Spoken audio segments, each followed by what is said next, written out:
Being on the same page with your spouse or significant other when it comes to money can be a financial cheat code.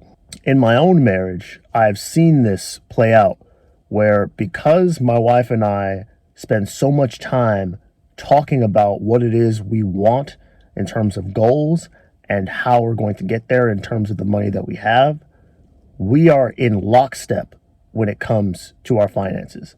We might fight about a lot of things, but money is not one of them. And I think too many people who are in relationships do not take the time to realize that being on the same page financially is a large part of the process of vetting somebody who you want to be with for the long term. It's going to be really, really difficult to get anywhere financially if one of you is always working against the goals you say you have together. You see, I see a lot of people do this in their own relationships, and it's what I would refer to as playing house.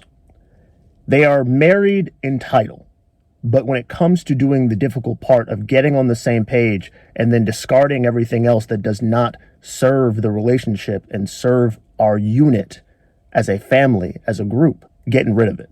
That's the part that people don't want to do.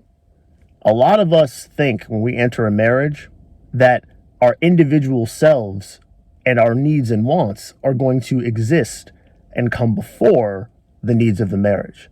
And unfortunately, that's just not true. In the successful marriages that I've seen, including my own, something that is always present is putting the needs of the spouse, your significant other, above the needs of yourself. And if both people are doing that, then everyone is always taken care of. I do that for my wife does that for me, so that neither one of us feels like the other is being taken advantage of. But you see, that's really hard to do if one person is always putting what they want before what everyone else wants. If your goal as a couple is to get out of debt, but one spouse is always spending on things that you all don't need because it's what they want, it's going to be really, really hard. It's going to take a lot longer to get to that goal. I often hear people who don't like the idea of the unit of marriage coming before the individual talk about things like losing themselves or maintaining autonomy. The reality is, though, when you get married to another person, their needs and wants become just as important as yours, and you have to consider that in each decision that you make.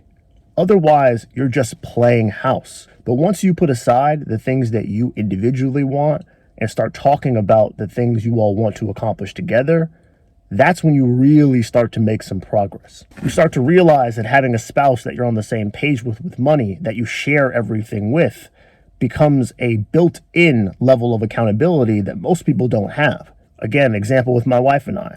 We have joint accounts that all of our money comes into, and any individual account for things like retirement, things that we have to have individual accounts for, everyone has access to all of the same things.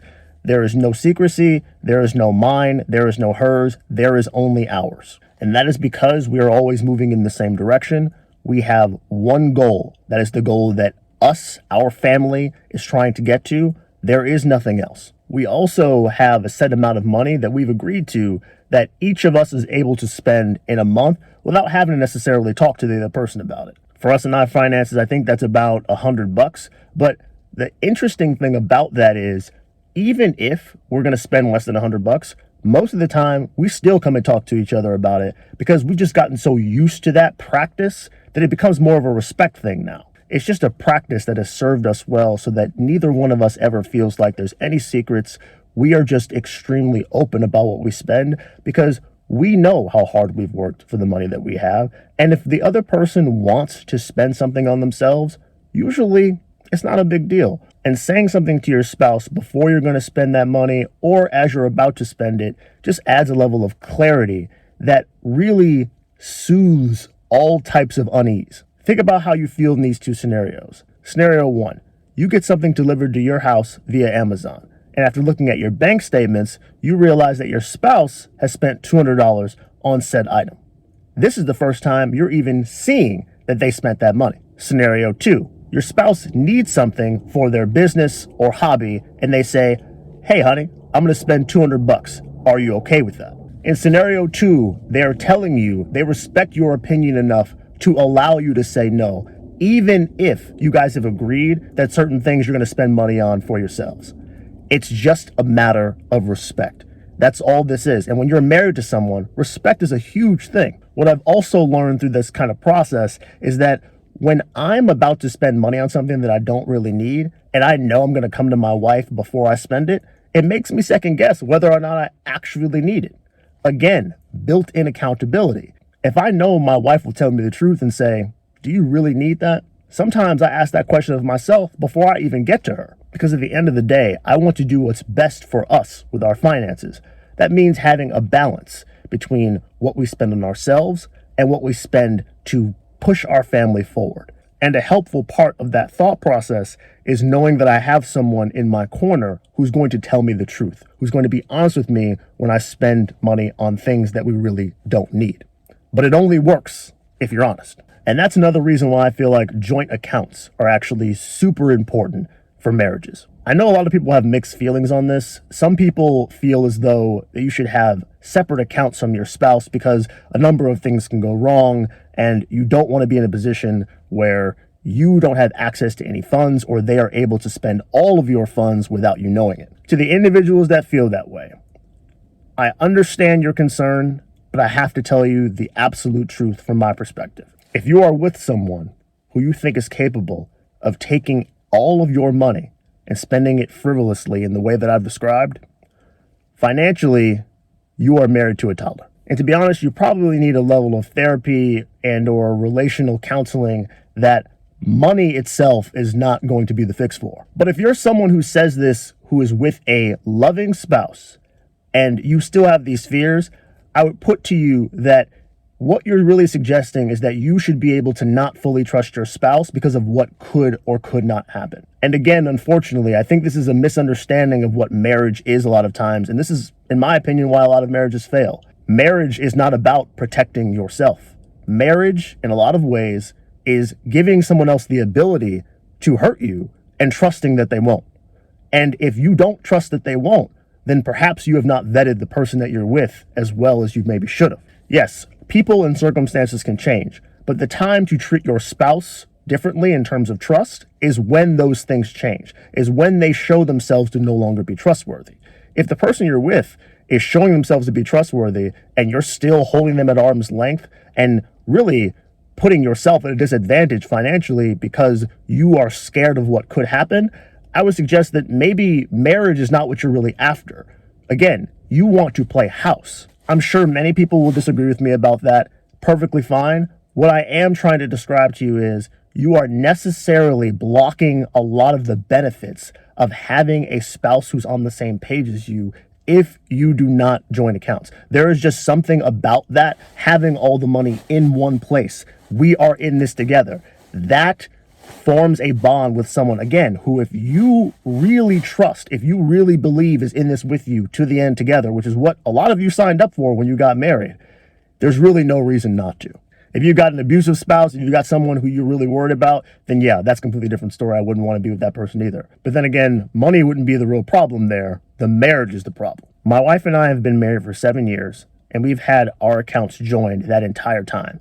Every account of hers I have access to, every account of mine she has access to. And I can tell you from personal experience that it has been nothing but positive for us. Like I said, we argue about a lot of things. Money is not one of them. And I truly believe part of that is because we have put it front and center to make sure that we are always discussing what it is that we want. What is the end goal here? What is the next thing we're striving for? And that makes it very simple where our money needs to go. It doesn't matter what each one of us may feel we want to do that day with money. It's about the goal. And yeah, sometimes we have days where we want to spend money on this or that, but all we do then is talk to each other. We remind each other what we're in this for. Sometimes we have weeks where we spend a little bit more money on ourselves. But most of the time what happens is that we serve as a reminder to each other of what we're trying to build, what we're going after. And that is the real cheat code. Someone who's in your corner who you know wants what you want and will not be afraid to tell you the truth because they know what is best for you and they want to see you succeed. if you are someone who's in a position where you and your spouse are not aligned on what it is you want, that's really the first step. You can't go on this financial journey of debt freedom and building assets if your spouse isn't willing to do the work that's required to be able to get there. You're always going to be running this uphill battle where you take 2 steps forward, 4 steps back. You're never really going to make any progress. And even if you do, it's going to take you twice, 3 times as long as it should, because you're working against your spouse instead of with them. And that's why vetting the wants and desires of your partner before you actually commit to marriage is so important. Because if you get with someone based purely on the mushy feelings that each of you is experiencing when you're together, and you don't have real conversations about what you're after in life, life's gonna be hard. The things that have made my wife and I's marriage successful are some of the most unsexy, unromantic things that you can think of. It's all of the hard work, the conversations, the nights up where it was not convenient, it was not fun, but we did it because we knew we had to do it.